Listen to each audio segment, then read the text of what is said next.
Imagine finishing a grueling 12-hour shift only to realize the walk to your car feels different tonight. The air is heavy, and the silence in the parking garage is deafening. You feel a pair of eyes on the back of your neck, but when you turn, there's nothing but concrete pillars. Your heart begins to race as the realization sinks in that you might not be alone. This is the start of a journey no one should ever have to take. Welcome back to the channel, where we dive into the most unsettling experiences of everyday life. Tonight, we follow Horror Man as he tries to navigate his way home through a series of inexplicable events. You're about to witness how a simple drive can turn into a descent into madness. Stay tuned as we unravel the mystery behind his haunted commute. Let's get into the story of a man whose nightmare is just beginning. He finally reaches his car and clicks the unlock button, the sound echoing like a gunshot in the stillness. He slides into the driver's seat and exhales, trying to shake off the creeping dread. The leather is unusually cold, and the scent of old lilies fills the cabin. He checks the back seat, seeing only his briefcase and an empty coat. He tells himself it's just fatigue, a byproduct of too many hours at the desk. As he pulls out of the garage, the radio hums to life without him touching a single button. It's not music, but a low, rhythmic scratching sound that vibrates through the speakers. He tries to turn it off, but the volume dial spins uselessly under his fingers. The scratching evolves into a faint, distorted whisper that seems to call his name. He switches the engine off and on again, but the voice persists, growing louder with every block. The city lights seem dimmer than usual, casting long, twisted shadows across the asphalt. Every time he passes a street lamp, it flickers and dies just as his car reaches it. In the rearview mirror, he catches a glimpse of a tall, thin figure standing on the sidewalk. But when he looks directly at the spot, there is only an empty bench or a trash can. The road ahead seems to stretch out infinitely, disappearing into a thick, unnatural fog. Suddenly, he hits a red light at an intersection he doesn't recognize. There are no other cars, no pedestrians, just the rhythmic clicking of the turn signal.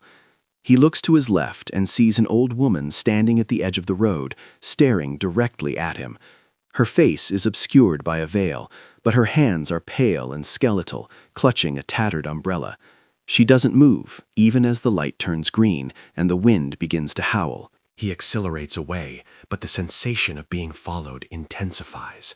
A wet, slapping sound comes from the roof of the car, as if something has landed on top of it. He looks up at the sunroof, and for a split second, he sees a muddy hand press against the glass. Panicked, he swerves slightly, his heart hammering against his ribs like a trapped bird. The sunroof remains empty now, but the muddy print is still there, slowly sliding down the glass. The car begins to sputter and lose power as he enters a narrow, tree-lined lane. The headlights dim to a dull amber glow, barely cutting through the encroaching darkness. He pumps the gas pedal, but the engine only groans in protest before falling completely silent. He is stranded in the middle of nowhere, surrounded by the skeletal branches of ancient oaks. The silence that follows is more terrifying than any sound he's heard tonight. He knows he can't stay in the car. The feeling of something being in there with him is overwhelming. He steps out into the cold night air, his breath hitching in his chest. The ground beneath his feet feels spongy and wrong, like walking on something organic. He starts to walk, his dress shoes clicking sharply on the damp pavement. Every shadow seems to reach out for him, pulling at the hem of his dark trousers. As he walks, he hears footsteps behind him, perfectly synchronized with his own. He stops, and the footsteps stop a second later, echoing into the woods. He begins to run, his tie flying over his shoulder and his white shirt catching the moonlight. The whispers are back now, no longer through a radio, but drifting on the wind. They tell him he's late, that he should have stayed at the office, where it was safe. He passes a small, abandoned playground on the outskirts of his neighborhood. A single swing is moving back and forth with violent force, despite there being no breeze. The chains creak with a high-pitched metallic scream that sets his teeth on edge. He keeps his eyes fixed forward, refusing to look at who or what might be sitting on that swing. His home is just a few blocks away, but it feels miles across an ocean of darkness. The streetlights finally return as he enters his own cul-de-sac, but they cast a sickly green hue. He notices that all the houses are dark, their windows like empty eye sockets watching his progress. He fumbles in his pocket for his house keys, his hands shaking so violently he drops them. As he bends down to pick them up, he sees a reflection in a puddle on the ground. It's not his face looking back, but something pale with sunken black holes for eyes. He scrambles to his feet and lunges for his front door, the wood feeling icy to the touch. He jams the key into the lock, turning it just as he feels a cold breath on the nape of his neck. The door swings open into a pitch-black hallway that smells of damp earth and decay. He bursts inside and slams the door shut, locking every bolt and chain with frantic movements. He leans his back against the door, gasping for air, praying that he's safe inside his sanctuary. But the silence inside the house is heavy, filled with a presence that shouldn't be there. He slowly opens his eyes and looks down the long hallway toward the kitchen. A single light is on, casting a dim glow on the linoleum floor.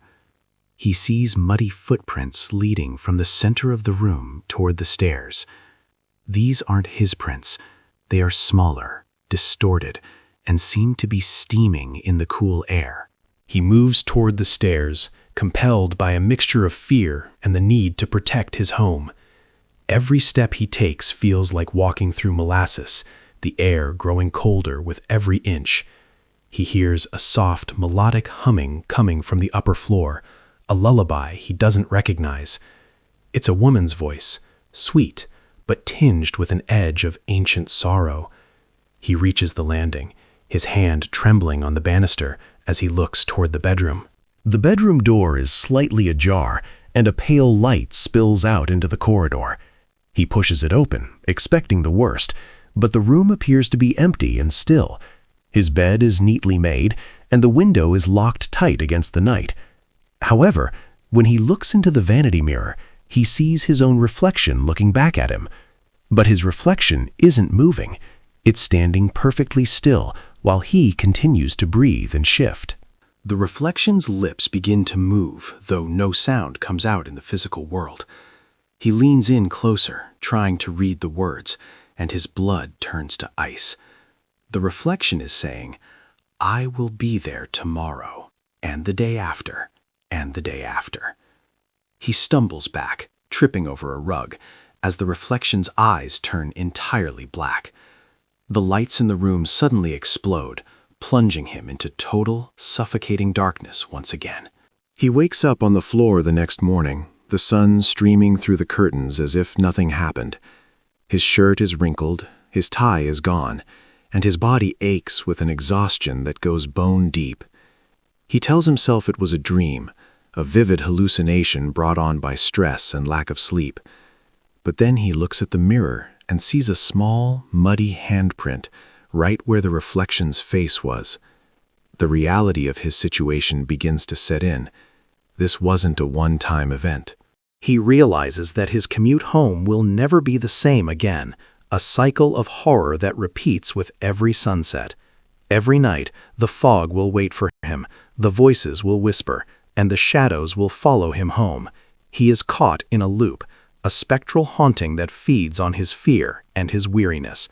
The journey from the office to his front door has become a gauntlet of the supernatural, and the worst part is, he knows he has to go back to work tomorrow. This was just the first of many terrifying nights for our tired father, and the horrors are only getting started. Every time he leaves that office building, a new nightmare awaits him on the road ahead. Be sure to come back to see what happens on his next journey through the darkness. We have many more stories of his nightly encounters to share with you soon. Don't forget to like and subscribe to stay updated on his terrifying fate.